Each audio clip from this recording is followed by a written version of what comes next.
Hello, everyone. Welcome to Rangam's Empathy Drives Innovation series.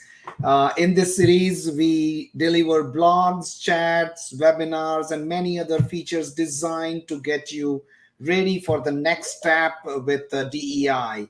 Um, Whether you are a job seeker, employer, educator, or a community partner, REDi Chat will have something for you where we bring in the thought leaders and innovators, and we talk about employment and disability inclusion and neurodiversity at work. In today's REDi Chat, tips for supporting neurodiversity in team building, I would like to introduce you to our guest, Susan Fitzell. For over 30 years, international speaker, author, coach. Susan has worked very closely with educators, students, and high performing employees to discover their personal learnings, preferences, so that they can learn fast and achieve more. She zero in on what motivates employees so that they can get their job done and break through self-imposed limitations. She inspires and motivates audience with her practical, productive, and efficient learning strategies, as well as her positive, uplifting approach. Her philosophy is Kant is a four-word letter: believe you can and do great things by using your talent and strength. With that, Susan, welcome. Really nice meeting you. It has been a great pleasure talking to you for last in couple of sessions. With that, welcome again. Thank you very much, Nish. I'm really excited to be here. You're doing such important work yourself. Great, and I share the same feelings about you. I know you have this amazing journey. So, Susan, please tell us something about yourself, and of course your very interesting and amazing personal story. Well, my journey started several decades ago. So it's been a while. No And judgment. No. it's been a while. And I started as a teacher, and I started working with students at the secondary level, which included helping them transition out of high school into the workplace. Yeah. So I started doing that many, many years ago. And then for the past 22 years, I started working with schools and school districts who were supporting students who were neurodivergent. We called it something different. We might call it learning disabilities. I preferred to call it learning differently or differently abled people. I've never liked the term disability. So for years, I've taken the approach that what we do in our environment, whether it's the classroom or now the workplace, to support all our learners and all different brain wiring, all our different types of people, helps all the people, not just certain ones. And when we take that approach, it's a wonderful thing. So I didn't realize I was neurodivergent myself. I've always been a person who thought differently. I think differently than most people around me.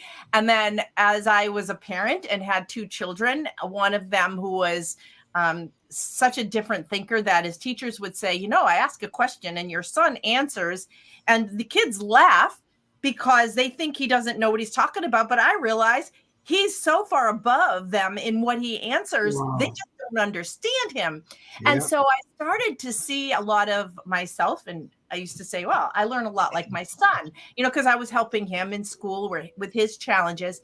And then I brought him to a doctor because his reading was going downhill, and the doctor tested his eyes and said he's dyslexic, and it's so severe he must be really bright to be doing as well as he is in school.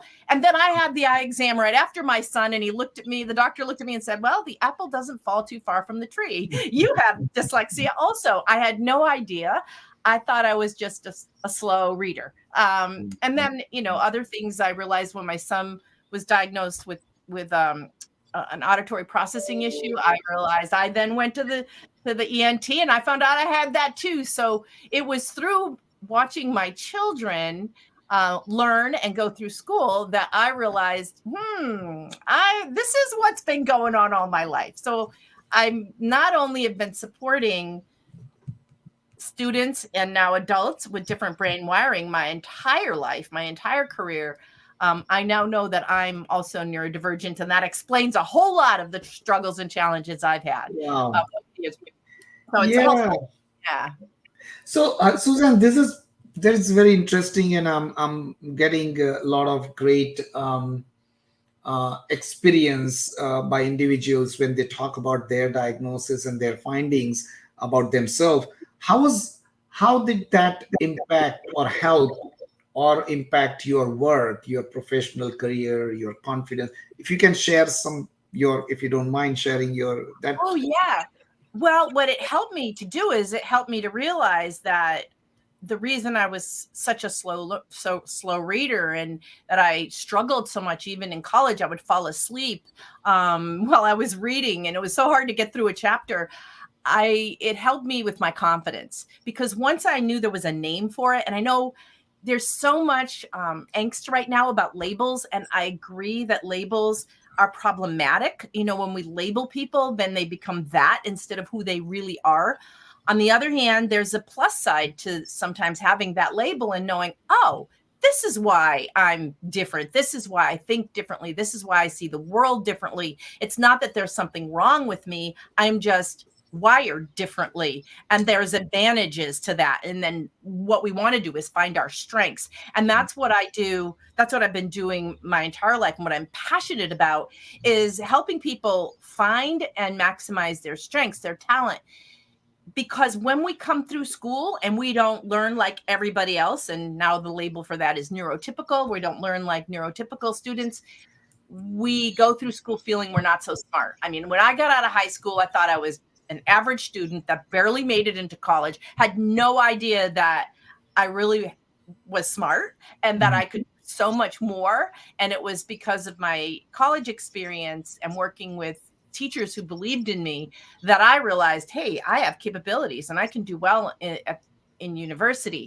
And that just carried forward. But it also helps to understand why I've struggled even in the workplace, when I've been on board of directors or I've been an employee, whether it was in a school district employee or a corporate employee that I worked for a technology company for a few years. Now I at least understand what was going on, and now I can learn what I need to do to help myself and also help others. Yeah, no, this is great. And helping others is, I can see it that, the kind of books, very diverse books you have written on very diverse topic, including neurodiversity at work. And a lot of your written material and your expertise has been in the special needs education school Correct. environment. From there to now, I've learned that you've started now contributing to the neurodiversity at work area. How do you compare, and how do you see some of those things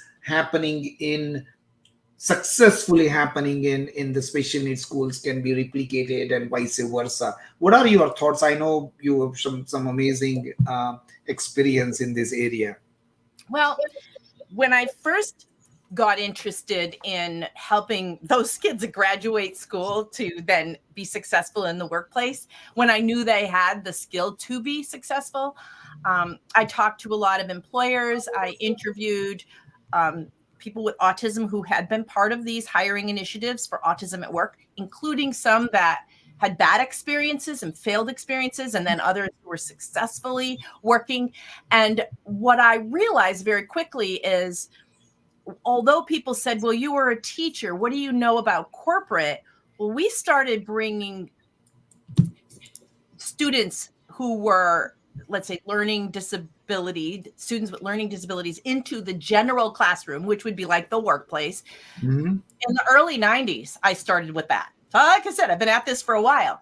And what I now realize is where it has failed, because I've been working for over 24 years with schools across the country, and I've even done a little work with a couple schools in the Netherlands and in Canada. Yeah. What I've learned is that the problems are the same. Yeah. And when school districts, for example, this is very basic, very simple comparison. When school districts rush to put these initiatives in place, let's take all these students now and put them in with the, college prep classrooms and expect them to do well. And all you have to do is, put them in there and, do this, that, and the other thing, have an inclusive classroom, and they will be successful. Without preparing the teachers, without dealing with their assumptions about students with disabilities, without addressing their misunderstandings, without helping them to see the value of these students in the classroom, it failed. It often failed and was met with tremendous resistance. The same thing is happening in the workplace. And that's what I've discovered over the past 2 to 3 years, is when I work with companies that are trying to implement these initiatives and embrace workers who think differently and be successful with them. If they haven't, what I call, prepared the soil, if they haven't addressed the underlying issues and the assumptions, and also the rigidity that exists in many companies, it may not be successful. Because if you haven't, it's like throwing seeds in the ground without mulching the soil, without, getting the weeds out and the rocks out and expecting them to grow.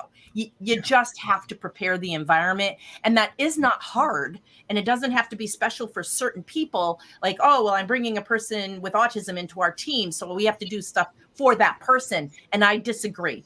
I think if we then become flexible for all our workers, others will also be successful, as well as the autistic employee. Yeah, absolutely. Universal design. If we can just tweak some of the systems and processes, if that can help someone who is neurodivergent, others are automatically going to, because it's better communication, better systems, more clarity. Absolutely. So one of the things you mentioned, prepare the soil. I love this, and this is very similar experience we also face, Susan, as you can understand, as a workforce solution company. Sometimes some individuals with less understanding and knowledge, and that's where the things we have started seeing getting a little bit better as people are more and more aware that preparing soil is so important when it comes to bringing in talent to the workplace. Correct. Susan, you are passionate about neurodiversity in one workplace. One of the things I'm just curious to know, what are your thoughts? Why it is so important in this society? Neurodiversity, why it is? Yeah. Oh, my goodness. Well, because when we have people on our team, whether it's a volunteer organization team, I just did a talk for the Governor's Council for Volunteerism in New Hampshire. I did a session for them at their conference. And so they're looking at volunteer teams. And there's also, when I work with a pharmaceutical company in the UK and work with their employees across the board, not just their engineering, and then the energy association sector, all of them need people who think differently in order to innovate, keep up with the rate of change, be successful with their products. I mean, how do you get a competitive edge today if everybody thinks the same?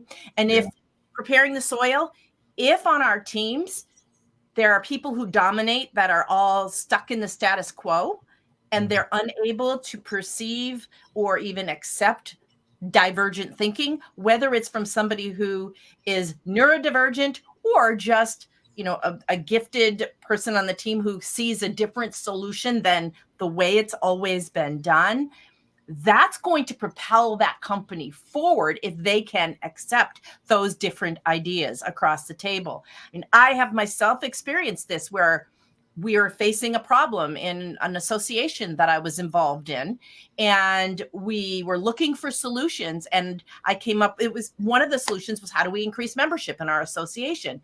And I had an idea for regional meetings.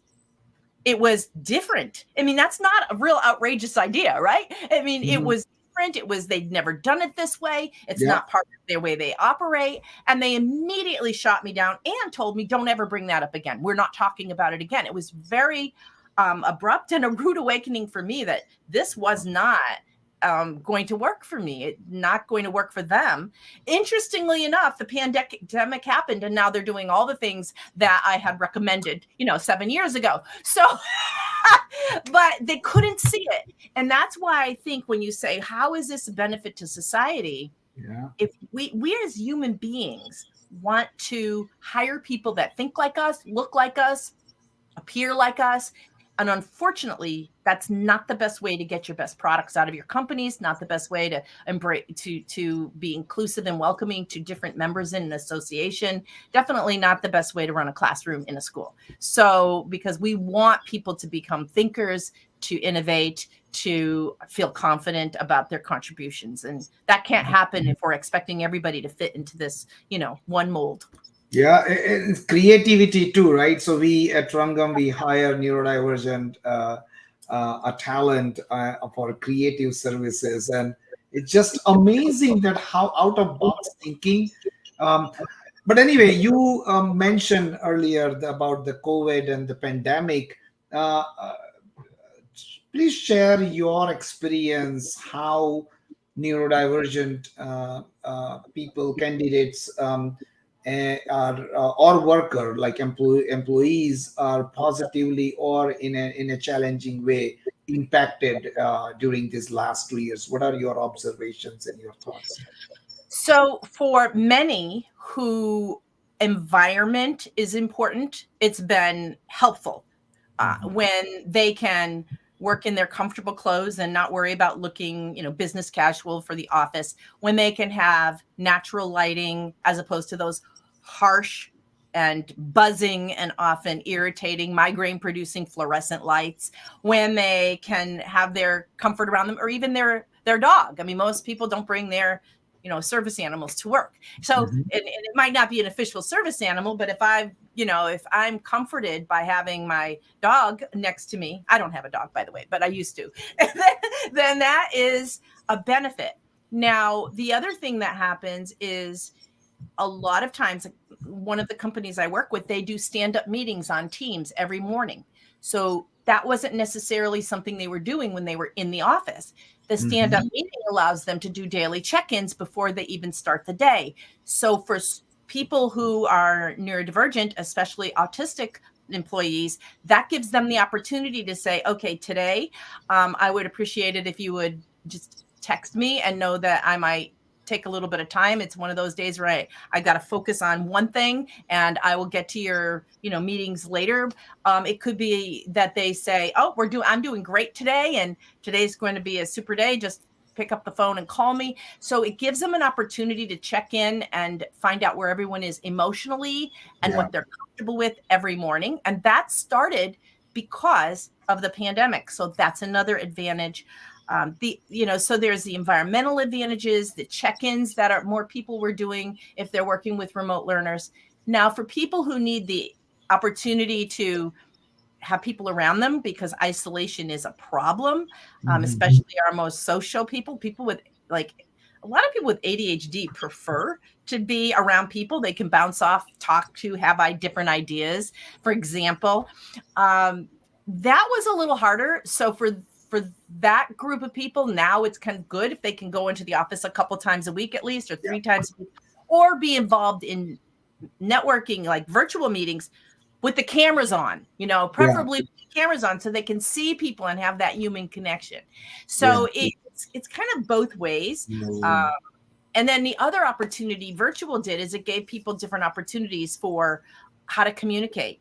So they might prefer to communicate with chat or with email or with an app like Slack or Asana, or there's Teams. There's different ways. Microsoft Teams has a lot of different opportunities for people to get together and work together.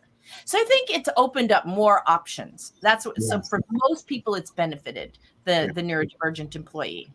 Excellent. Now that I 100% agree with you. My personal experience is also we have sides. Um, Also talking about technology and some of those new ways of working. We also talk about accommodations. And sometimes accommodations can be interpreted as like, oh my God, what I'm going to do. Um, how do you help employers, and in some cases, right, not everyone, but understand some of those, some of those challenges related to accommodations and clarity on accommodations? Okay, so I have two approaches for that. One, the first one, and this really hit home after a keynote I delivered for an association. One of the employers came up to me and said, I would love to be able to do more to support, different thinking and divergent thinkers and autistic employees in my workspace. But it becomes so much paperwork, and I've got to involve HR, and then we've got the law to worry about, and then how do we get them to self-disclose that they need the help in the first place, because we can't ask them, and there's all these barriers. And my approach has always been, even when working with schools, is if you create a workplace culture that is accommodating for all employees, with your eye, focused on some things that will definitely help neurodivergent. For example, we're talking a lot about autism or autistic employees, but we also have people who are dyslexic. And now a lot of companies are bringing in these learning management systems that have a test that they have to pass, which is on the computer. And so the person who's dyslexic may do well with the learning piece if it's in video and it's offered in a variety of formats. But if they have to take an online test and they're dyslexic, and especially if it's timed, they might fail that. They might be a great employee. I know someone who is a fabulous salesperson.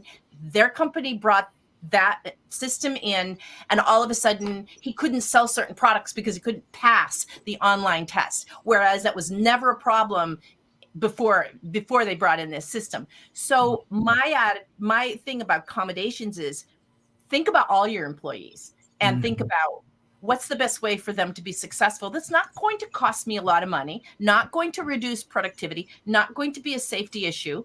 And let's do that for everyone.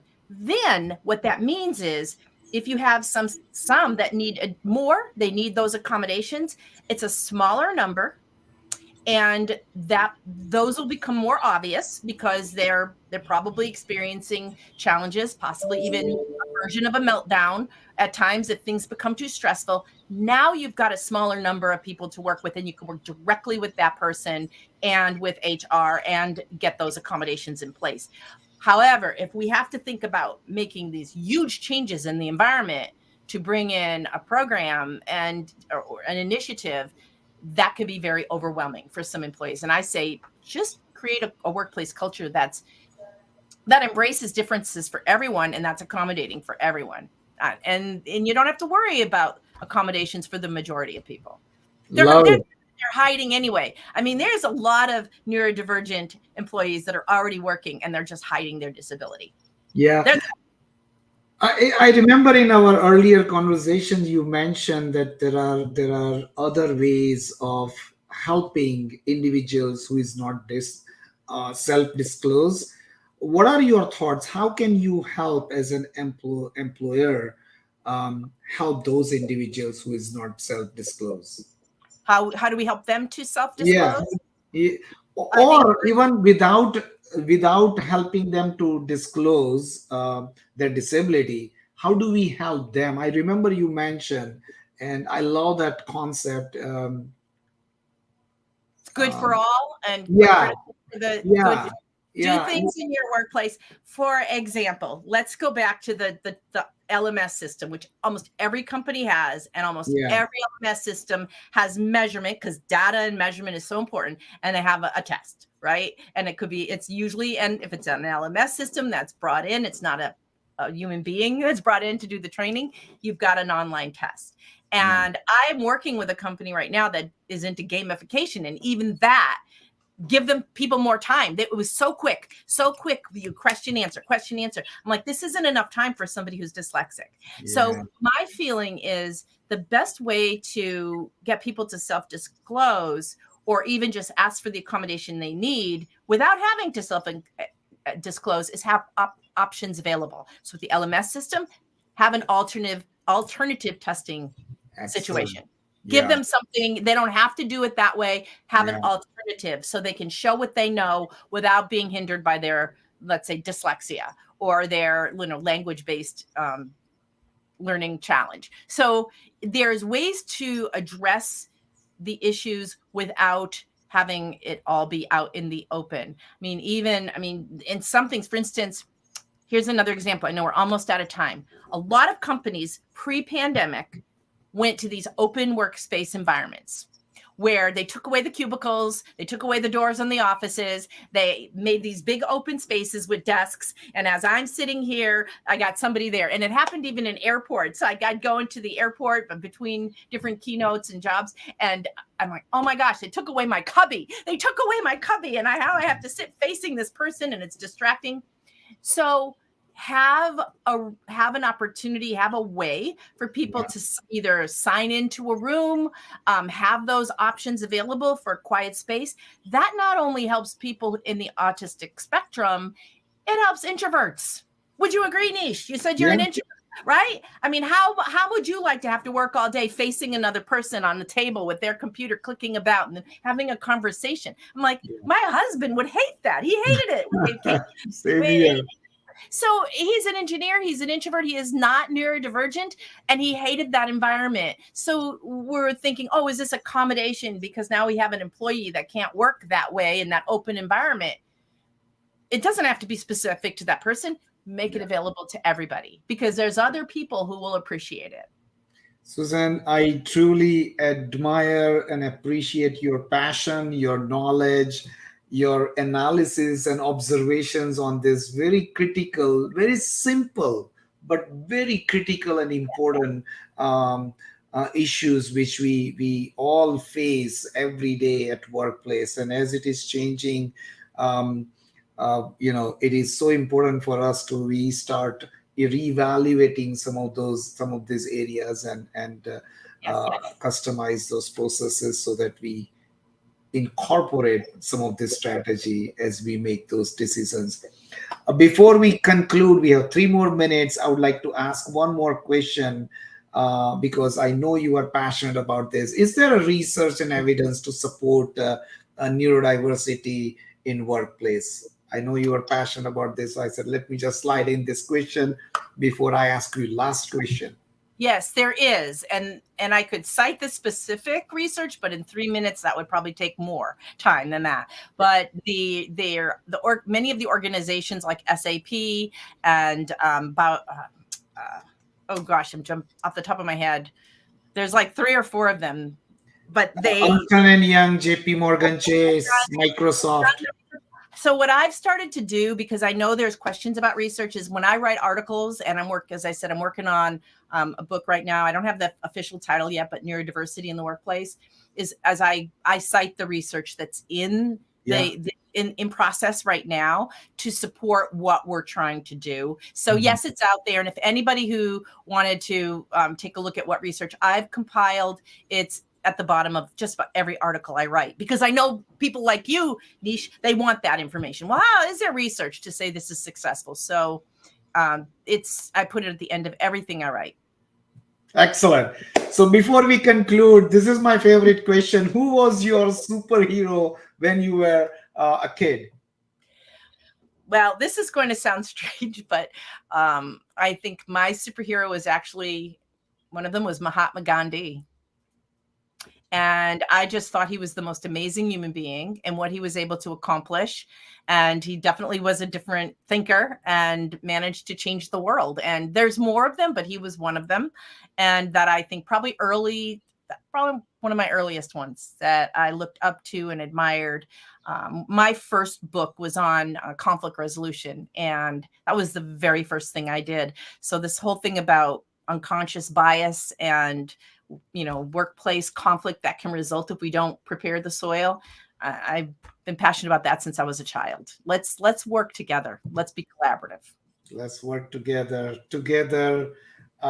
So about together is one tagline, which is my favorite and connected to my heart. Anytime, anywhere. Everybody talks about anytime and anywhere solution, but together is the key. So that is so powerful. Thank you, Susan. I really appreciate your time and you sharing your wisdom, your knowledge, your passion. Love it, love it, love it. I would continue this conversation with you as we go in this journey of neurodiversity at work and helping employers and employees to be successful at work. Thank you again, and wishing you all the best. Thank you so much, Nish. Thank you so much. Now, Thank you, everyone. Sorry. Yes. All right. Yeah. Bye-bye. Bye bye. Take care. Thanks.